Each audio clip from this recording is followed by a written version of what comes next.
Hello दोस्तों, welcome back to our YouTube channel Tilak academy. एक बार फिर से आपका बहुत बहुत स्वागत है। आज से स्टार्ट करेंगे जो फिज़िक्स की रिमेनिंग क्लास है। तो जो साइंस वाला पोर्शन आपका बचा हुआ था, तो उसमें बायोलॉजी वाला पोर्शन तो आपका कंप्लीट हो गया है। फिजिक्स से हम स्टार्ट कर रहे हैं, तो फिजिक्स और केमिस्ट्री वाला जो बचा हुआ पोर्शन है, जो इंपॉर्टेंट टॉपिक्स है, जहाँ से क्वेश्चन सीधे सीधे उठाए जाते हैं और जो जो क्वेश्चन आते हैं वो सब डिस्कस करेंगे। जैसा कि यहाँ पे लिखा हुआ है, इससे बाहर कुछ नहीं। मतलब जो भी कंटेंट मैं यहाँ पे आपको देने वाला हूँ वो बेस्ट कंटेंट होगा। आप कहीं भी आप कंपेयर करके देख सकते हैं। दूसरी बात, इससे बाहर आपके क्वेश्चन जाने की संभावना बिल्कुल न के बराबर होगी, क्योंकि सभी कुछ चीज़ें मैं इस वीडियो में कवर कर दूंगा। उसके बाद में जैसा हम पढ़ रहे थे वैसा ही पढ़ेंगे। इसके बाद हर चैप्टर के बाद में आपको MCQ सीरीज़ मिलेगी। लेकिन एक चीज़ आपसे रिक्वेस्ट है कि ये जो वीडियोज़ रहेगी ये आपको रैंडम मिलेगी। रैंडम का मतलब इसका कोई फिक्स टाइम नहीं रहेगा कि मैं रोज़ डालूँगा या कभी किसी इंटरवल के बाद डालूँगा। यहाँ पे ये जो वीडियोस आपको मिलने वाली है, जो सीरीज़ आगे चलने वाली है, जो फिज़िक्स और केमिस्ट्री की रिमेनिंग वीडियो है, ये जैसे जैसे मुझे समय मिलता जाएगा मैं अपलोड करते जाऊँगा। लेकिन जो मैंने आपसे कमिटमेंट किया था उसके अकॉर्डिंग जो जो इम्पॉर्टेंट टॉपिक्स है वो सारे मैं आपको कवर करवा दूँगा, ठीक है। दूसरी बात ये है कि बेस्ट कॉन्टेंट आपको मिलेगा, क्वालिटी से कॉम्प्रोमाइज़ बिल्कुल नहीं होगा। और इसकी जो फ्रिक्वेंसी है इस वीडियो की, और ये वीडियो कितने समय में आपको मिलेगी और किस तरीके से मिलेगी, और ये कितने टाइम कंटिन्यू रहेगी, और जो भी चीज़ें हैं सब कुछ डिपेंड करेगा आपके सपोर्ट पे। सीधे मैं आपसे बोल रहा हूँ, आप अगर इस वीडियो को शेयर करते हैं तब मैं और ज़्यादा एफर्ट डालकर आगे की जो वीडियोस है वो आपके लिए लेकर आऊँगा। लेकिन ऐसी लेकर आऊँगा कि आपको बिल्कुल मज़ा आ जाएगा। उसके बाहर आपके क्वेश्चन नहीं बनेंगे। अगर उस टॉपिक से आए तो उससे बाहर जाने की संभावना बिल्कुल न के बराबर रहेगी। इतना विश्वास रखिए, ठीक है। तो सीधे शब्दों में मैं आपसे बोल रहा हूँ, जितना आप सपोर्ट करेंगे हमारा, जितने ज़्यादा से ज़्यादा आप वीडियो को शेयर करेंगे, उतनी ही ज़्यादा इसकी फ्रिक्वेंसी को बढ़ाया जाएगा और उतने ही टाइम इंटरवल के उतनी ही जल्दी जल्दी आपको वीडियोस मिलेंगी। तो सब कुछ अब आपके हाथ में।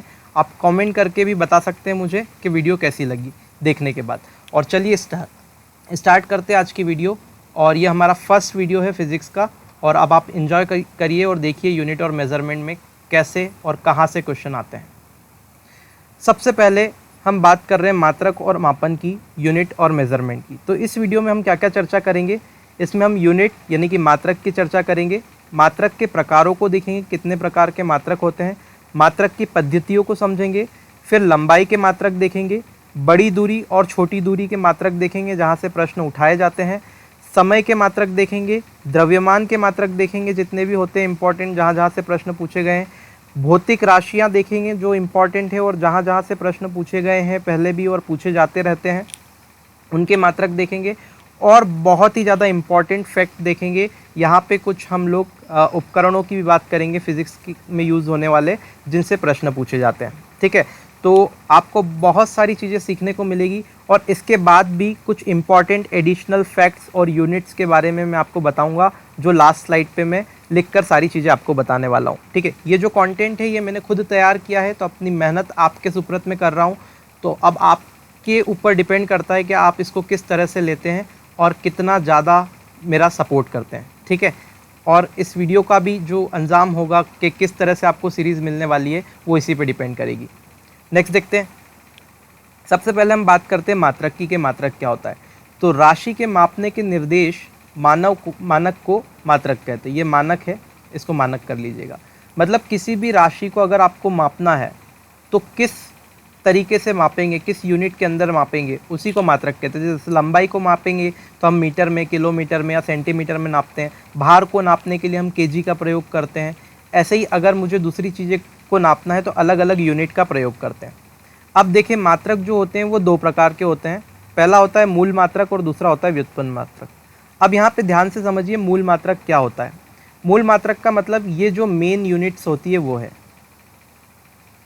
मतलब कि जो स्टैंडर्ड सिस्टम है उसमें कुछ यूनिट दे के रखी है ना, जिन्हें मूल मात्रक कहते हैं। अब व्युत्पन्न मात्रक क्या होता है कि मूल मात्रक का प्रयोग कर करके हम क्या करते हैं, व्युत्पन्न मात्रक बनाते हैं। जैसे कि एक एग्जांपल में देता हूँ, लंबाई की यूनिट क्या होती है, तो आप कहेंगे लंबाई की यूनिट सर मीटर होगी, ठीक है। ऐसा ही सिस्टम में लंबाई की यूनिट मीटर होती है। अगर मुझे क्या करना है, मुझे वेग का मात्रक निकालना है, वेग का, ठीक है। तो वेग का मतलब क्या होता है, विस्थापन बटे समय होता है। अगर वेग का सूत्र देखें तो विस्थापन बटे समय होता है। विस्थापन को इंग्लिश में कहा जाता है डिस्प्लेसमेंट, जिसे एस से डिनोट किया जाता है, और टी समय का मतलब होता है टाइम। मैं इंग्लिश में लिख देता हूँ स्पेलिंग, डिस्प्लेसमेंट अपॉन टाइम। तो आप यहाँ देख रहे हैं डिस्प्लेसमेंट का मतलब क्या है, विस्थापन का मतलब क्या है, दूरी है एक तरह से आप मान सकते हैं सदिश में दूरी। तो यहाँ पे विस्थापन जो होगा उसकी इकाई जो होगी वो मीटर होगी और समय की इकाई सेकंड होगी। तो आप यहाँ से देख रहे हैं वेग यानी कि वेलोसिटी जिसको इंग्लिश में कहा जाता है, तो वेलोसिटी की जो यूनिट बन रही है मेरे दोस्त वो बन रही है मीटर प्रति सेकंड। तो ये जो मात्रक हमने निकाला है मीटर प्रति सेकंड, यह कहलाएगा हमारा व्युत्पन्न मात्रक, व्युत्पन्न मात्रक। ठीक है, तो ये जो व्युत्पन्न मात्रक हमने निकाला है वो किससे निकाला है, तो हमने निकाला है मूल मात्रक का प्रयोग करके। देखिए यहाँ पे लंबाई का मीटर था, ये मूल मात्रक है, और समय का सेकंड है, तो ये दोनों मूल मात्रक है, इनको डिवाइड करके हमने क्या बना दिया, एक नया यूनिट बना दिया जो कि वेलोसिटी को मेज़र करने के लिए यूज़ होगा, मीटर प्रति सेकंड। तो इसी को कहा जाता है व्युत्पन्न मात्रक। आई होप आपको ये समझ में आ गया होगा। अब हमारे यहाँ स्टैंडर्ड इंटरनेशनल सिस्टम, जिसको कि हमको जिसे कि हम एसआई यूनिट कहते हैं, standard international system, SI system का फुल फॉर्म होता है। अब इसने कुछ यूनिट निर्धारित करके दे रखी है। तो मूल मात्रकों की कुल संख्या कितनी है, 7 है। ये यहाँ से इम्पॉर्टेंट फैक्ट है, ये क्वेश्चन आपका बना हुआ है एग्जाम में। तो इस तरह से आपसे पूछा जाता है कि मूल मात्रकों की कुल संख्या कितनी है, तो आपको याद रखना है कि संख्या कितनी है, 7 है। एक एक शब्द जो मैं वीडियो में बोलूँगा वो बहुत महत्वपूर्ण है, फालतू बात बिल्कुल नहीं करूँगा।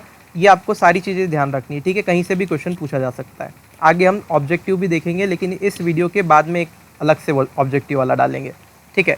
तो अगर बात करें कि मूल मात्रकों की कुल संख्या कितनी होती है, तो भैया वो 7 होती है। अब मूल मात्रक कौन कौन से होते हैं वो देख लेते हैं, सातों के सातों। जैसे लेंथ, लंबाई, लंबाई की एसआई यूनिट होती है मीटर, ठीक है। टाइम, टाइम की जो एसआई यूनिट होती है वो सेकंड होती है। ऐसे ही अमाउंट ऑफ सब्सटेंस की जो एसआई यूनिट होती है, तीसरा, वो होती है मोल, मतलब कि जो सब्सटेंस है आपके पास में उसका कितना अमाउंट है, उसको अगर यूनिट देखें तो मोल होती है। इलेक्ट्रिक करंट यानी कि विद्युत धारा इसको हिंदी में कहा जाता है, इसकी इकाई होती है एम्पियर। टेम्परेचर यानी कि तापमान की इकाई होती है केल्विन। ये क्वेश्चन यहाँ से पूछा जाता है, इंपॉर्टेंट है। टेम्परेचर का डिग्री सेल्सियस भी दे के रखेगा और केल्विन भी दे के रखेगा, और आपसे पूछेगा एसआई यूनिट ऑफ टेम्परेचर क्या होती है। तो ये क्वेश्चन यहाँ पे बना हुआ है। तो एसआई यूनिट ऑफ टेम्परेचर अगर आपसे पूछे तापमान की एसआई यूनिट क्या होती है, तो आपको क्या लगाना है, केल्विन लगाना है, डिग्री सेल्सियस नहीं लगाना है, ध्यान रखिएगा, केल्विन लगाएंगे, ठीक है। डिग्री सेल्सियस में टेम्परेचर को ज़रूर मापा जाता है, लेकिन एसआई यूनिट केल्विन होती है।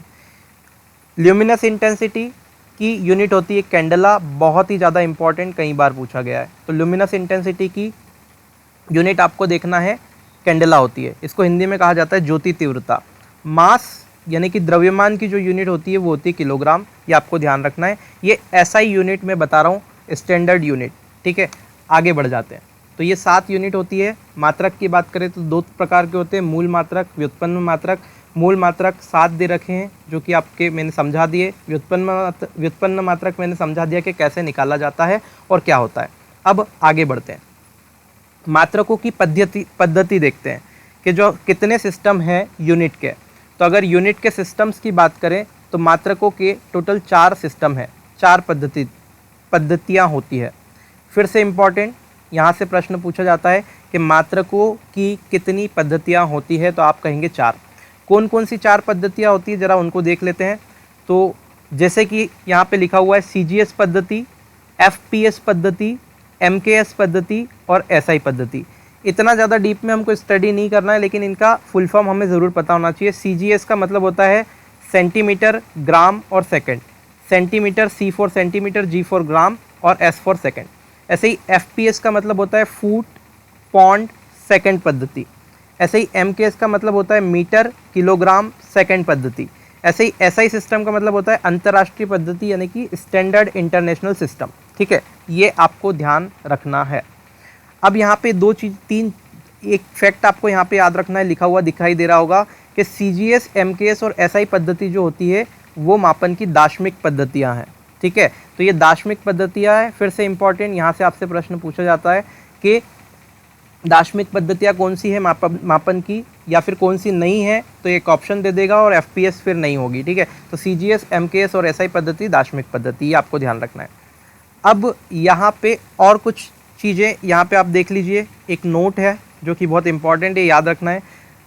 जो मात्रकों के संकेत होते हैं, जैसे कि मैंने लंबाई का मात्रक लिखा तो आप बोलेंगे मीटर होता है, और मीटर को अगर मैं बताऊंगा संकेत से तो स्मॉल m से बताऊंगा हमेशा।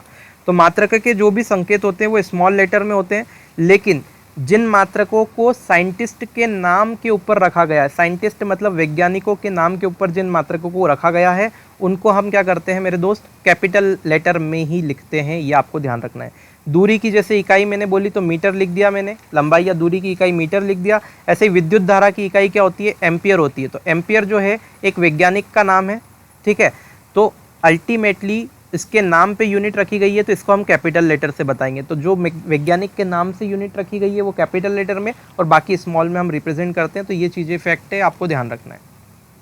अब हम बात कर लेते हैं कुछ इंपॉर्टेंट CGS यूनिट की। मैंने जैसे कि आपको बताया कि 4 तरह की यूनिट होती है, इनका आपको फुल फॉर्म पता होना चाहिए, लेकिन इसमें किसकी यूनिट क्या होती है इतना ज़्यादा नहीं पूछा जाता, लेकिन कभी कभी CGS पद्धति में पूछा जा सकता है आपसे कुछ यूनिट्स को कि बताइए भैया CGS पद्धति में इसकी यूनिट क्या होती है। तो वो हम अभी डिस्कस करने वाले हैं।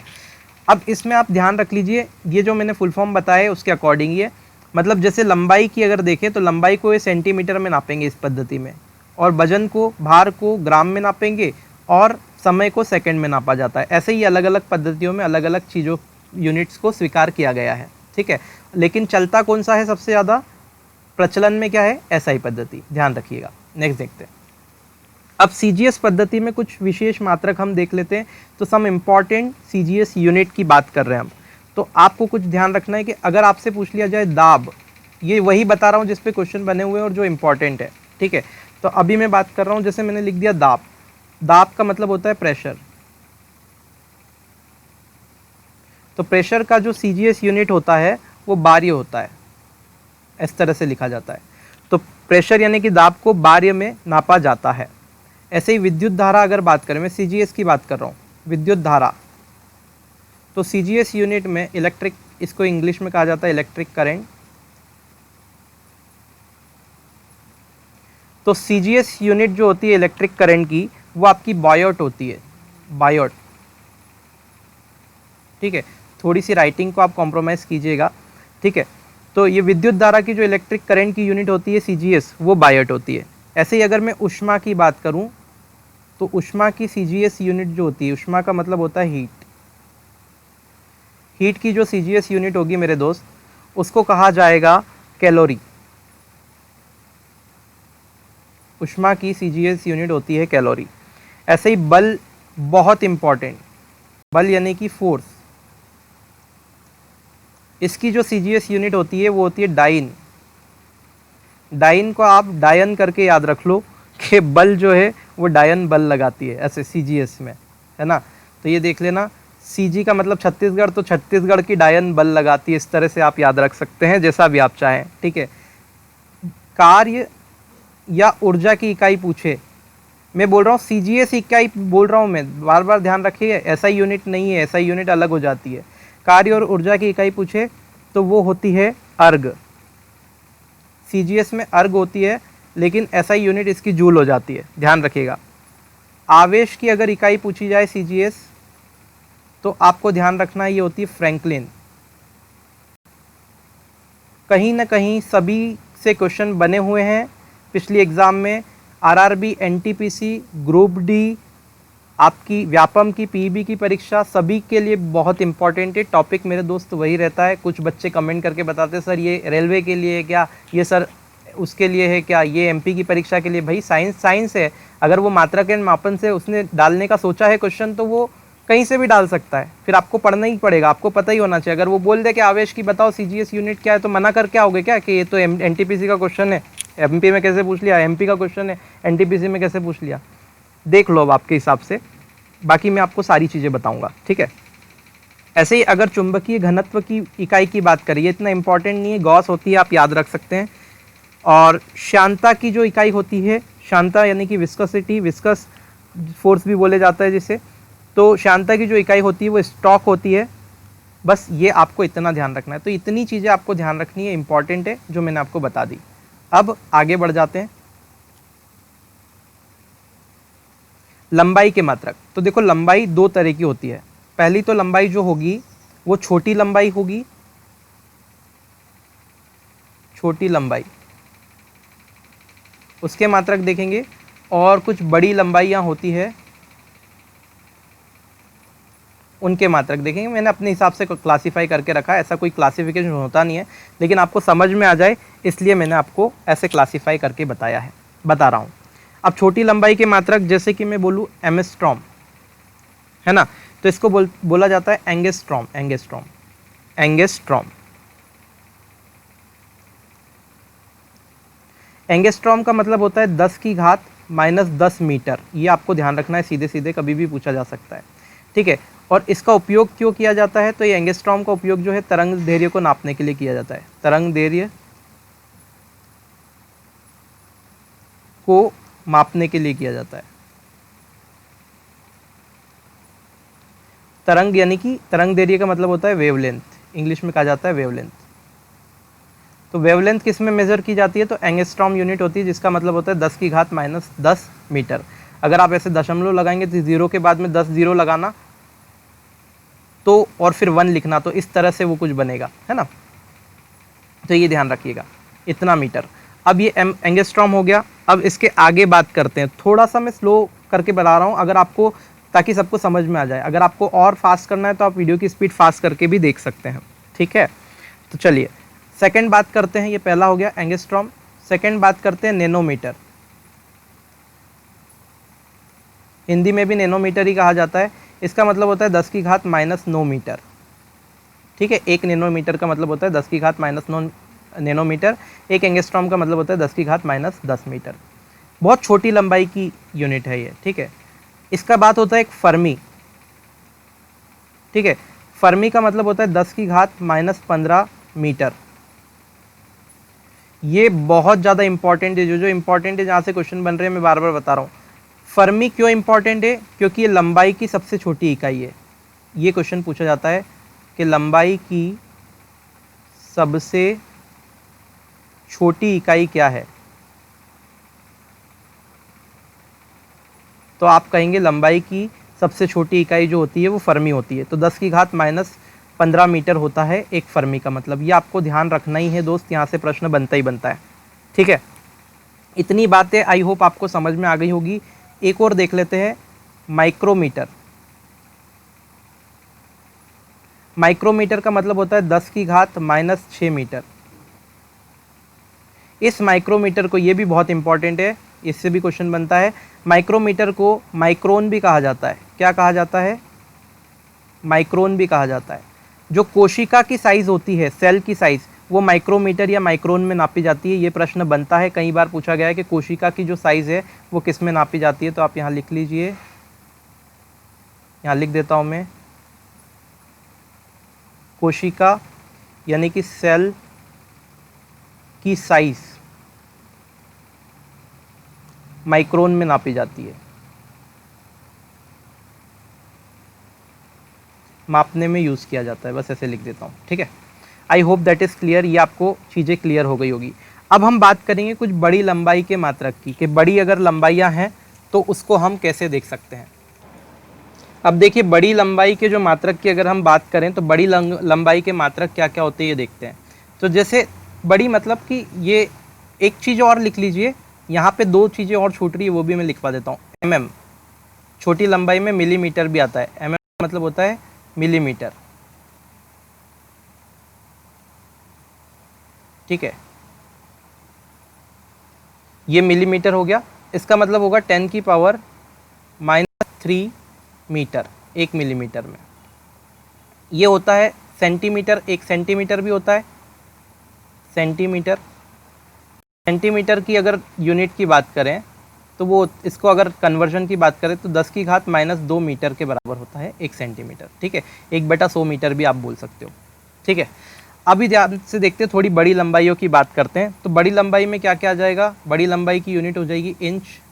अब क्या पूछा जाता है वो देखिए, 1 इंच में कितने मिलीमीटर होते हैं? तो 1 इंच में 25 5.4 मिलीमीटर होते हैं। ये डाटा बहुत इंपॉर्टेंट है जो मैं बता रहा हूँ, याद रखना है। तो 1 इंच में आपसे पूछे कि कितने मिलीमीटर होते हैं, तो आप बोलेंगे 25.4 मिलीमीटर होते हैं। ऐसे ही अगर आपसे मीटर की बात करें, मीटर बड़ी लंबाई में 1 मीटर, और आपसे बोले 1 मीटर में कितने इंच होते हैं बता दीजिए, तो ये होंगे 39.37 इंच।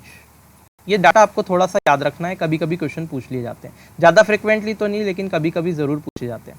ठीक है, तो 1 मीटर में कितने इंच होते हैं, तो 39.37 इंच। अगर आपसे बोले 1 फुट की बात कि 1 फुट में कितना इंच होगा, तो आप कहेंगे 12 इंच होता है। 1 फुट जो होता है वो 12 इंच का होता है, ये आपको ध्यान रखना है। ठीक है, या फिर आपसे पूछे कि मीटर कितने होते हैं 1 फुट में, तो आपको ये भी ध्यान रखना है 0.305 मीटर होता है। ये सारी चीज़ें जो मैं बता रहा हूँ ये आपको बहुत अच्छे से ध्यान रखनी है। आगे बात करते हैं, यार्ड भी दूरी की मात्रक होता है, तो 1 यार्ड की बात करते हैं। तो 1 यार्ड का मतलब क्या होता है, तो आप बोलेंगे 0.914 मीटर का 1 यार्ड होता है। तो 1 यार्ड बराबर 0.914 मीटर। तो इतनी चीज़ें तो आपको ध्यान रखनी है। ऐसे ही 1 किलोमीटर की बात करें कि 1 किलोमीटर होता कितना होता है, तो आपको ध्यान रखना है 1000 मीटर होता है। तो ये सारी दूरी को या फिर लंबाई को मापने की क्या है, थोड़ी बड़ी इकाई है, ये छोटी छोटी इकाई है, तो आपको सारी चीज़ें ध्यान रखना है। अब हम आगे बात करते हैं, थोड़ा सा आगे बढ़ जाते हैं वीडियो में।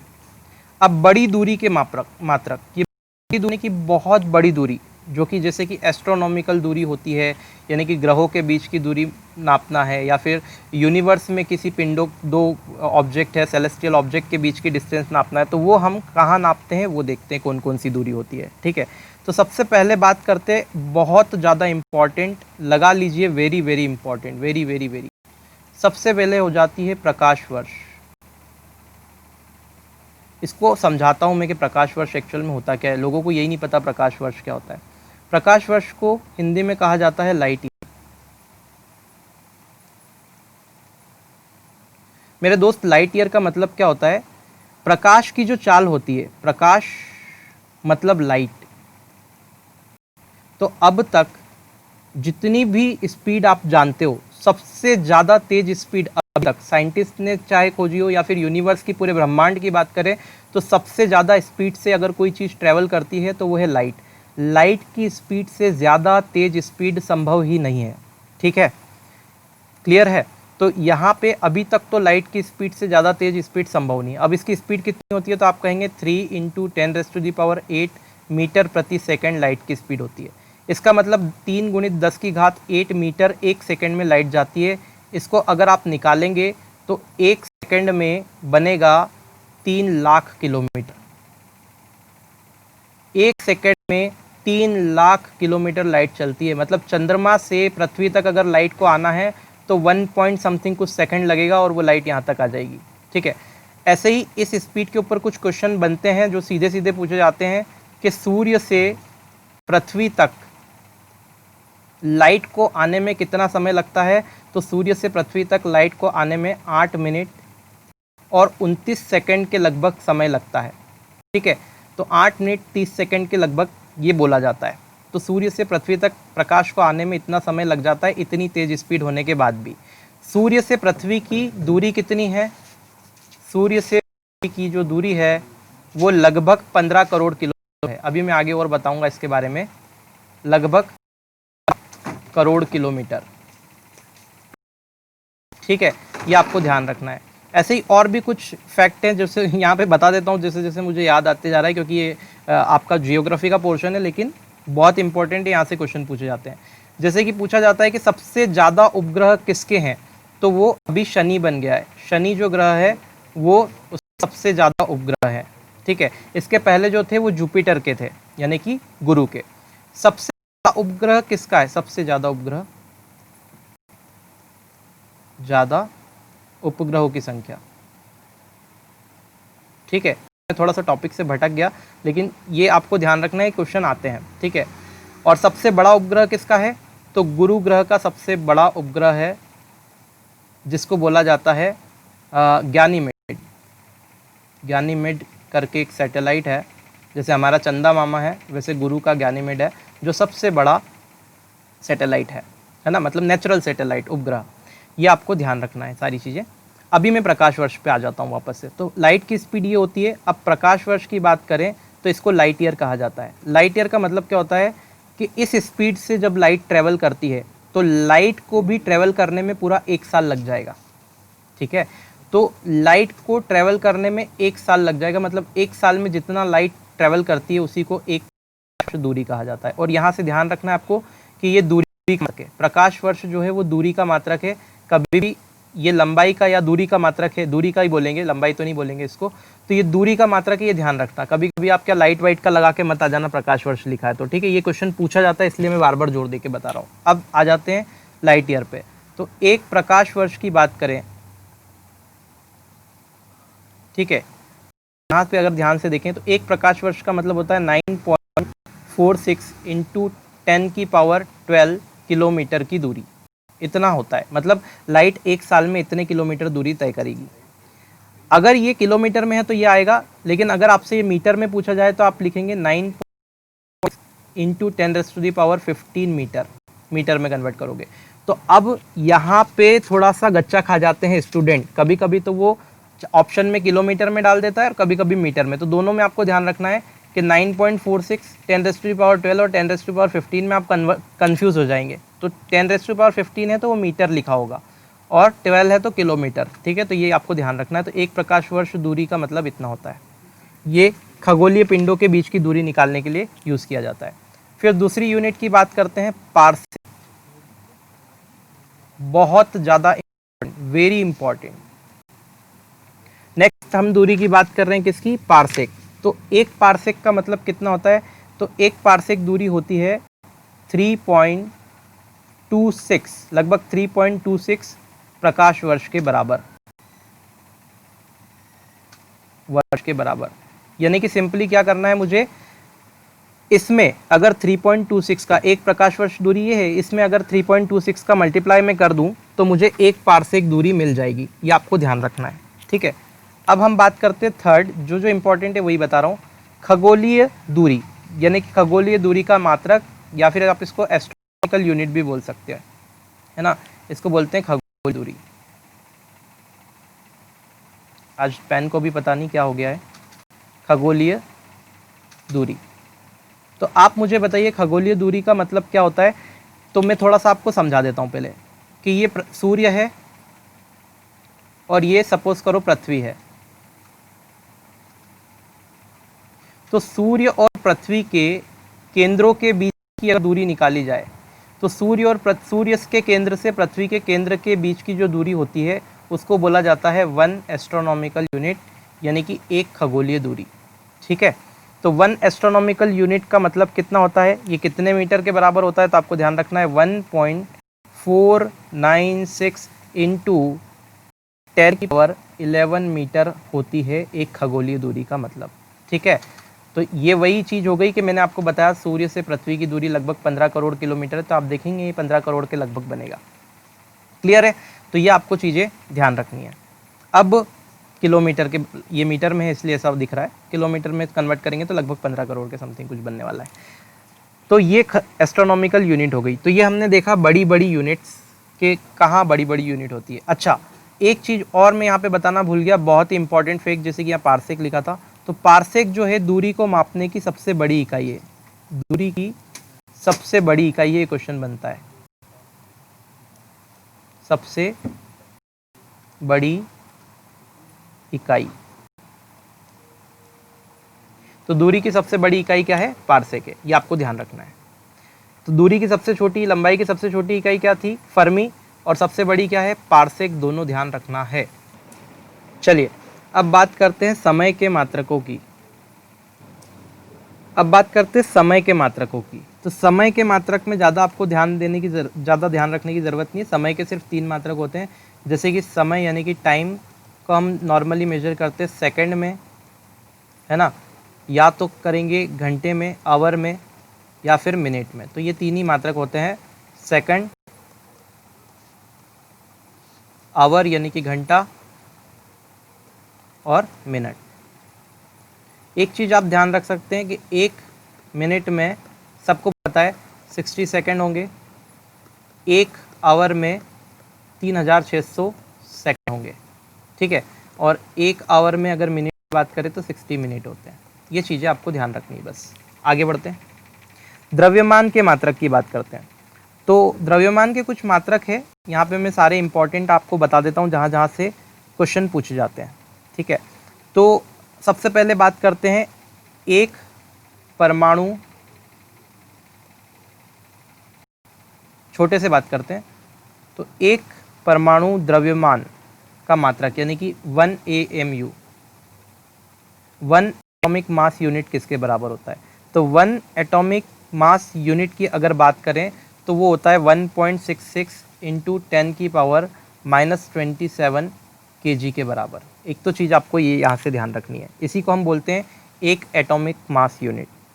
फिर अगर द्रव्यमान की बात करें तो इसकी जो इकाई होती है, द्रव्यमान की जो इकाई होती है वो किलोग्राम होती है। भार की भी जो इकाई होती है वो किलोग्राम होती है। द्रव्यमान और भार में क्या अंतर है? तो भार का मतलब होता है W = mg, मतलब कि m का मतलब द्रव्यमान है, मतलब भार बराबर लिखेंगे तो ये होता है द्रव्यमान इंटू g का मतलब गुरुत्वीय त्वरण, गुरुत्वीय त्वरण। तो जब द्रव्यमान में गुरुत्वीय त्वरण का मल्टीप्लाई किया जाता है, गुणा किया जाता है, तो भार मिलता है, ठीक है। दोनों की ही यूनिट किलोग्राम होती है, ये आपको ध्यान रखना है ना। अब जरा आगे बढ़ते हैं। अगर आपसे पूछा जाए कि ब्रह्मांड में क्या कांस्टेंट रहता है, नियत रहता है, तो द्रव्यमान नियत रहेगा, लेकिन भार अलग अलग जगह पर अलग अलग गुरुत्वाकर्षण होने के कारण भार बदलता रहेगा। जैसे कि आपसे ये प्रश्न पूछा जा सकता है कि एक व्यक्ति का भार 60 किलो है पृथ्वी की सतह पर, तो अगर चंद्रमा पे जाएं तो उस व्यक्ति का भार कितना हो जाएगा? तो वो 10 किलो का रह जाएगा। ऐसा क्यों होता है? क्योंकि चंद्रमा पे जो भार होता है वो 1/6 होता है पृथ्वी के भार का। पृथ्वी के भार का 1/6 अगर करेंगे तो चंद्रमा पे भार आ जाएगा, है ना। वेट की बात कर रहा हूँ मैं, ये आपको ध्यान रखना है। अभी हमने एस्ट्रोनॉमिकल यूनिट की बात कर ली, किलोग्राम यूनिट मैंने बता दिया, द्रव्यमान और भार दोनों की यूनिट किलोग्राम होती है। अब हम थोड़ा और आगे बढ़ते हैं और आगे की चीज़ों को जानते हैं। अब आपसे पूछ ले कि 1 क्विंटल किसके बराबर होता है? तो 1 क्विंटल, ये भी भार को मापने की इकाई है क्विंटल, तो 1 क्विंटल में होते हैं 100 किलोग्राम। 100 किलोग्राम का 1 क्विंटल होता है। ऐसे ही आपसे मेट्रिक टन पूछा जा सकता है कि 1 मेट्रिक टन किसके बराबर होगा? तो जो 1 मेट्रिक टन होगा वो 10 क्विंटल के बराबर होगा। ये भी आपको ध्यान रखना है। और अगर आपसे सिर्फ पूछे कि 1 टन किसके बराबर होता है, एक चीज़ और देख लेते हैं यहाँ पे। ये 1 मेट्रिक टन वही बात है, 10 क्विंटल हो गया। अब एक छोटी सी चीज़ और देख लीजिए, 1 पाउंड किसके बराबर होता है? तो 1 पाउंड जो होता है, ठीक है, ये बराबर होगा 0.454 किलोग्राम के, ठीक है। तो ये भी इंपॉर्टेंट है, ये आपसे पूछा जा सकता है, ये चीज़ें आपको ध्यान रखनी है। तो ये द्रव्यमान के हमने कुछ मात्रक देखे। तो द्रव्यमान का अगर ऐसा ही यूनिट पूछे तो वो क्या होता है? किलोग्राम ही होता है, ये आपको ध्यान रखना है, ठीक है। नेक्स्ट देखते हैं। अब यहाँ बहुत ही इंपॉर्टेंट है, अब हम बात करेंगे विशेष या बहुत ज़्यादा इंपॉर्टेंट भौतिक राशियों और उनके मात्रक की। तो आपको ध्यान रखना है सीधे सीधे कि बल का मात्रक जो होता है न्यूटन, कितनी बार क्वेश्चन पूछा गया है, बहुत ज़्यादा इंपॉर्टेंट। ऐसे ही दाब का मात्रक होता है पास्कल, ठीक है। दाब का मतलब क्या होता है? दाब का इंग्लिश में मतलब होता है प्रेशर, और प्रेशर इक्वल टू होता है फोर्स अपॉन एरिया, ठीक है। फोर्स का मतलब होता है बल और एरिया का मतलब होता है क्षेत्रफल। तो बल बटे क्षेत्रफल जो हो जाएगा वो दाब हो जाएगा। तो अगर यहाँ से यूनिट देखेंगे तो न्यूटन, फोर्स की तो न्यूटन हो गई और एरिया की मीटर स्क्वायर हो गई। तो यूनिट क्या बनी? न्यूटन प्रति मीटर स्क्वायर। और इस न्यूटन प्रति मीटर स्क्वायर को ही हम क्या बोलते हैं? पास्कल कहा जाता है, पास्कल। और इसे ऐसे PA किया जाता है। तो 1 पास्कल आपसे पूछा जा सकता है कि 1 पास्कल किसके बराबर होता है? तो आपको ध्यान रखना है 1 न्यूटन पर मीटर स्क्वायर के बराबर होता है 1 पास्कल। ये आपको ध्यान रखना है मेरे दोस्त, है ना। कार्य का मात्रक जूल होता है, कार्य की यूनिट अगर पूछे तो जूल होती है। ऐसे ही आवेग की यूनिट क्या होती है, किलोग्राम मीटर प्रति सेकंड, किलोग्राम डैश मीटर प्रति सेकंड। अब आप बोलोगे कार्य क्या होता है, तो मैं कहूँगा वर्क। जो वर्क की यूनिट होती है, माफ़ कीजिएगा, वही एनर्जी की भी यूनिट होती है। कोई सी भी एनर्जी की अगर आपसे यूनिट पूछ ले कि बता दो भैया यूनिट क्या होगी, यानी कि ऊर्जा की इकाई क्या है, गतिज ऊर्जा बोल दे, स्थितिज ऊर्जा बोल दे, काइनेटिक एनर्जी, पोटेंशियल एनर्जी, सबकी इकाई क्या होगी, जूल ही होगी। कार्य और ऊर्जा सेम है, दोनों की यूनिट क्या होगी, जूल। आवेग का मात्रक, आवेग को बोलते हैं वेग और आवेग। आवेग को हिंदी में बोलते हैं मोमेंटम, ठीक है, मास इनटू वेलोसिटी, हाँ ठीक है, मोमेंटम बोलते हैं। मोमेंटम का मतलब होता है आवेग। तो जो आवेग होता है उसका मात्रक होता है किलोग्राम मीटर प्रति सेकंड। तो आपको ध्यान रखना है, मोमेंटम की अगर यूनिट देखें तो किलोग्राम मीटर प्रति सेकंड होती है। इसको पी द्वारा दर्शाया जाता है। शक्ति यानी कि आपकी पावर इंग्लिश में कहा जाता है। पावर का जो यूनिट होगी वो वाट होगी, डब्ल्यू से रिप्रेजेंट किया जाता है इसे, है ना, साइंटिस्ट के नाम पे रखा हुआ है तो डब्ल्यू से रिप्रेजेंट किया जाता है। फिर विद्युत धारा का मात्रक यानी कि इसको बोला जाता है इलेक्ट्रिक करंट, तो इसकी यूनिट एम्पियर होती है, सिंबल ए होता है। विद्युत विभव का मात्रक वोल्ट होता है, ठीक है, वोल्ट से लिखा जाता है और इसका सिंबल होता है कैपिटल वी। और विद्युत विभव का मतलब होता है इलेक्ट्रिक पोटेंशियल, मैं बोलता जा रहा हूँ लिख नहीं रहा हूँ, इलेक्ट्रिक पोटेंशियल। ध्वनि की प्रबलता यानी कि intensity of sound, intensity of sound नापी जाती है डेसिबल में, इसे डीबी में लिखा जाता है, ठीक है, इसकी यूनिट डीबी होती है, डेसिबल। वेग का मात्रक, वेग का मतलब होता है वेलोसिटी, वेलोसिटी की यूनिट अभी मैंने निकाल के भी बताई थी आपको, मीटर प्रति सेकंड। ऐसे ही त्वरण, त्वरण को आप कहते हैं एक्सिलरेशन, और एक्सिलरेशन की यूनिट होती है मीटर प्रति सेकंड स्क्वायर। प्रकाश की तीव्रता यानी कि इसको बोलते हैं इंटेंसिटी ऑफ लाइट, यहाँ पे इंटेंसिटी ऑफ साउंड थी, यहाँ पे इंटेंसिटी ऑफ लाइट है, इसकी यूनिट नापी जाती है कैंडला में, जैसे कि मैंने आपको बताया था, ऐसा यूनिट के अंदर भी आता है जिसको हम बोलते हैं ज्योति तीव्रता, ज्योति या प्रकाश, है ना, दो ही ज्योति प्रकाश ध्यान रख लेना, एक ही है ना। तो ज्योति तीव्रता जो होती है वो कैंडला में नापी जाती है, यानी कि इंटेंसिटी ऑफ लाइट की बात करें तो कैंडला में नापा जाएगा। जड़त्व आघूर्ण, इसको इंग्लिश में कहा जाता है moment of inertia, moment of inertia. ये मोमेंट ऑफ इनर्शिया की जो यूनिट होती है वो किलोग्राम मीटर स्क्वायर होती है। सारे बहुत इंपॉर्टेंट है, सब वही लेके आया हूँ जो जहाँ से क्वेश्चन पूछे गए हैं, ठीक है। बहुत मेहनत से इसको छाट के सब एक तरह से आपको बना के और दे रहा हूँ, और मैंने आपको बोला है कि वापस से बोल रहा हूँ कि वीडियो अगर अच्छा लगे तो शेयर ज़रूर कीजिएगा, क्योंकि अगली वीडियो कब मिलेगी ये उस पर डिपेंड करेगा कि इस वीडियो को आप कितना शेयर करते हैं और कितना इस पर मुझे रिस्पॉन्स मिलता है, ठीक है। ये पहले ही मैं क्लियर कर चुका हूँ आपको। नेक्स्ट देखते हैं। अब बात करेंगे इंपॉर्टेंट फैक्ट की, जहाँ से प्रश्न पूछे जाते हैं, तो ये सारे इंपॉर्टेंट फैक्ट आपको ध्यान रखना है। पहला फैक्ट, ओजोन परत की जो मोटाई है वो डॉप्सन में नापी जाती है। तो एक डॉप्सन है, तो ओजोन परत की मोटाई को नापने के लिए डॉप्सन का प्रयोग किया जाता है। जल का अगर जो बहाव रहता है, जो पानी का बहाव रहता है, उसे क्यूसेक में नापा जाता है, ये ध्यान रखना है। तेल का जो एक बैरल रहता है उसका जो मतलब होता है वो 159 लीटर होता है, मतलब एक बैरल 159 लीटर के बराबर होता है। एक्चुअल में क्या होता है, जो तेल होता है ना, ऐसे बड़े ऐसे ड्रम में रखा जाता है, तो उस ड्रम कितना तेल आता है, लगभग 159 या 160 लीटर के अप्रॉक्स। आपको 159 लीटर ही ध्यान रखना है। तो ये जो इसको, ये ड्रम को ही बैरल बोलते हैं, ठीक है। तो इसको बैरल, क्वांटिटी को बैरल में नापा जाता है। लंबाई की न्यूनतम इकाई जो है फर्मी मीटर है, ये मैं आपको बता चुका हूँ वीडियो में। 1 horse power, very very important, 1 horse power में 746 वाट होते हैं, कितनी बार पूछा गया है। ज्योति फ्लक्स की यूनिट लुमेन है, ये ज्योति फ्लक्स की यूनिट है। ज्योति तीव्रता की पूछे तो कैंडला, जो मैंने अभी बताई। एंगस्ट्रॉम जो है प्रकाश की तरंग दैर्घ्य मापी जाती है, मैंने आपको बता दिया। एंगस्ट्रॉम में क्या करते हैं, प्रकाश की तरंग दैर्घ्य को नापा जाता है, इसको वेवलेंथ कहा जाता है। आगे बात करें, घूमती हुई वस्तु की गति को मापने के लिए गोरोस्कोप का प्रयोग किया जाता है। ये क्या करता है, जैसे कि एक मोटर चल रही है तो मोटर के ऊपर ऐसा लगा देंगे तो उसके साथ साथ घूम के ये बता देगा कि कितनी स्पीड से ये घूम रही है, ठीक है। तो अल्टीमेटली ध्यान रखना है, इस यंत्र को हम बोलते हैं गोरोस्कोप। अगला जो वीडियो बनाऊंगा वो इक्विपमेंट के ऊपर बनाऊंगा, तो सबके फोटो आपको दिखाऊंगा कि कैसे रहते हैं, ठीक है। बहुत मज़ा आ जाएगा आपको बिल्कुल पढ़ने में, सब कुछ भूल जाओगे आप, ठीक है। अभी तक आपको पढ़ाया ही नहीं था मैंने। RH फैक्टर का संबंध रक्त से है, ठीक है। तो आपको देखना है RH फैक्टर का जो संबंध होता है वो रक्त से होता है, ये आपको ध्यान रखना है। फिर सोनार में पराश्रव्य तरंगों का उपयोग किया जाता है। पराश्रव्य तरंगे का मतलब होता है अल्ट्रासोनिक, वॉयलेट क्या बोल रहा हूँ मैं, अल्ट्रासोनिक वेव। इंग्लिश में कहा जाता है पराश्रव्य तरंगों को अल्ट्रासोनिक वेव। और अल्ट्रासोनिक वेव जो होता है, मैंने आपको एक ऑब्जेक्टिव में भी बताया था, हमारी जो सीरीज चल रही है कि 20 से 20,000 हर्ट्ज तक ह्यूमन सुन सकता है, इंसान सुन सकता है।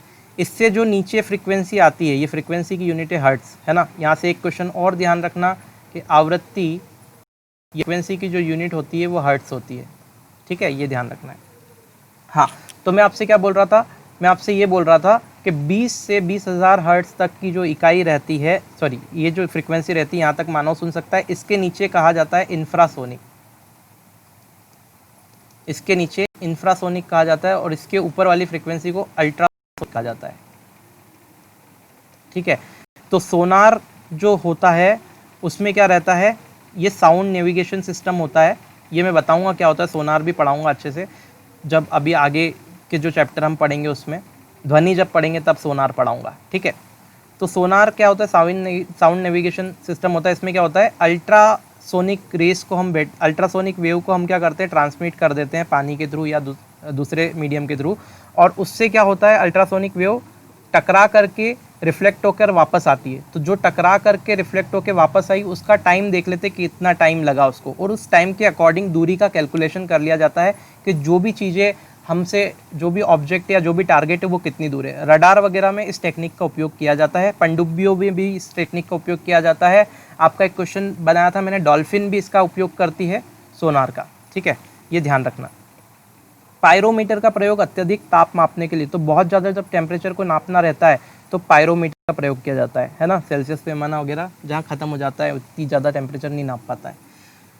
रडार का उपयोग में रेडियो तरंगों द्वारा वस्तु की स्थिति का पता लगाने के लिए किया जाता है। तो ये रडार जो रहता है इसका उपयोग मैंने आपको बताया, तरंगों के द्वारा क्या करते हैं हम लोग, इसमें वस्तु की स्थिति का पता लगाते हैं। समुद्र है ये, तो समुद्र की गहराई को फेदोमीटर द्वारा नापा जाता है। ये बहुत इंपॉर्टेंट है, ये पूछा जाता है कि समुद्र की गहराई किससे नापते हैं, तो फेदोमीटर के द्वारा नापी जाती है। वायु की गति को नापने के लिए एनीमोमीटर का प्रयोग किया जाता है। इस टाइप से एक डिवाइस रहती है ये एनीमोमीटर, ऐसे, और ये ऐसे घूमता है, तो और इससे वायु की गति का पता लगा सकते हैं, ठीक है, और दिशा का भी। झूठ का पता लगाने के लिए पॉलीग्राफ का प्रयोग किया जाता है। पॉलीग्राफ एक यंत्र होता है जिससे झूठ का पता लगाया जाता है, बहुत इंपॉर्टेंट है। ये सारी बहुत इंपॉर्टेंट जो फैक्ट है, यहाँ से कई बार क्वेश्चन पूछे हैं इसलिए लिखे हुए हैं, फालतू नहीं लिखे हुए हैं। अब देखिए, पंप की तीव्रता को मापने के लिए, भूकंप है वो, पंप नहीं है, भूकंप है, भूकंप। तो ये भूकंप की तीव्रता को नापने के लिए रिक्टर पैमाने का प्रयोग किया जाता है, ठीक है। और भूकंप की तीव्रता और अवधि का पता लगाने के लिए सिस्मोग्राफ का भी प्रयोग किया जाता है। तो सिस्मोग्राफ या रिक्टर पैमाना बोले तो दोनों का ही प्रयोग भूकंप की तीव्रता नापने के लिए या पता लगाने के लिए किया जाता है, ये ध्यान रखना है। खगोलीय दूरी का प्रकाश वर्ष का या पार्सेक में नापा जाता है। तो आपको मैंने बता दिया कि जो खगोलीय दूरी होती है, बहुत बड़ी जो डिस्टेंस होती है, सूर्य से किसी तारे की दूरी नापनी हो या आकाशगंगा गैलेक्सी में कोई दो सेलेस्टियल ऑब्जेक्ट्स की डिस्टेंस नापनी हो, तो वो सारी दूरी जो है वो प्रकाश वर्ष या फिर पार्सेक में नापी जाती है। पार्सेक दूरी की सबसे बड़ी इकाई है, ये भी बता चुका हूँ। दूरी को मापने की सबसे बड़ी इकाई पार्सेक है, जैसा कि यहाँ पे लिखा हुआ है। आगे बढ़ जाते हैं, ठीक है। तो ये यहीं पे हमारा ये जो पर्टिकुलर वीडियो है ये ख़त्म होता है। ये सारे इंपॉर्टेंट फैक्ट मैंने आपको बता दिए हैं। और कुछ चीज़ें छूट रही है कि यहाँ एक बार सर्च कर लेता हूँ सारी चीज़ें, कि कुछ छूटा तो नहीं है जो मैंने आपको बताया है, ठीक है। तो यहाँ पे कुछ भी नहीं छूट रहा है। तो ये पर्टिकुलर हमारा जो इम्पॉर्टेंट वीडियो था, बहुत ज़्यादा इम्पॉर्टेंट वीडियो था मात्रक और मापन का, वो यहाँ ख़त्म होता है। कमेंट करके मुझे ज़रूर बताइएगा कि आपको ये वीडियो कैसा लगा। और फिर से आपसे एक रिक्वेस्ट मेरी, इस वीडियो को ज़्यादा से ज़्यादा शेयर ज़रूर करें। इसका जो अगला पार्ट होगा उसमें मैं इस तरह के ये सारे जो वैज्ञानिक इक्विपमेंट है उसको फोटोग्राफ्स के माध्यम से आपको बताने की, समझाने की कोशिश करूँगा और बताऊँगा कि कहाँ क्या यूज़ होता है। आपके दिमाग में एक बार में बैठ जाएगी, कभी भी आप भूलेंगे नहीं। उसके बाद हम ऑब्जेक्टिव्स की बात करेंगे, ठीक है। तो ऐसे कर करके हम टॉपिक्स को निपटाते जाएंगे। और आपको मैंने बता ही दिया है कि जो भी संभावनाएँ हैं मैंने आपको सब बता दी है। जैसे जैसे समय मिलेगा वो आपको वीडियो मिलती रहेगी। चलिए, यहीं पे मैं आपसे विदा लेता हूँ। इस वीडियो को यहीं ख़त्म करते हैं, मिलते हैं अगले वीडियो में। तब तक के लिए जय हिंद।